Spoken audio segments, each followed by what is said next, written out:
በርካቶችን እንባ ያራጨው አብዛኞቹ አርቲስት የተገኙበት ቀብር ስነ ስርዓት ዛሬ ቦሌ ቡልቡላ በሚገኘው መድኃኔዓለም ቤተክርስቲያን የአርቲስት ሰማኸኝ በለው ቀብር ስነ ስርዓት ተፈጽሟል። ሰማኸኝ በለው የባህል አምባሳደር አልፎም ደግሞ ኢትዮጵያ ላይ በተለይ በሰሜኑ ክፍል እጅግ በጣም በሚያስደንቅ ሁኔታ ቱባ የተባሉት በተለይ የኦሪጂናል ባህላዊ ዘፈኖችን በማንጸባረቅ በኢትዮጵያ ሕዝብ ዘንድ ከፍተኛ ተወዳጅነትን አግኝተዋል። አልፎም ደግሞ በአገውኛ ቋንቋ የሰራቸው ዘፈኖችም ዘመን ተሻጋሪና በሕዝብ ዘንድ ተወዳጅነት ያተረፉ ናቸው። ድንገተኛ ባጋጠመው ነገር ከዚህ ዓለም በሞት ተለይቷል ነው ተባለው።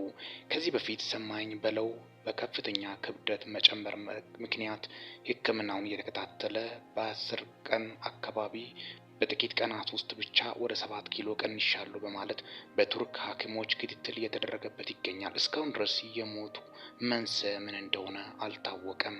እጅግ አሳዛኝና ልብ ሰባሪ ታዋቂና ተወዳጁ አንጋፋው የባህል አምባሳደሩ ላይመለስ አሸለበ። እጅግ ያሳዝናል፣ ልብ ይሰብራል። እንግዲህ አቦረንፎን ሰብስክራይብ በማድረግ ወቅታዊና አጭር መረጃ አግኙ።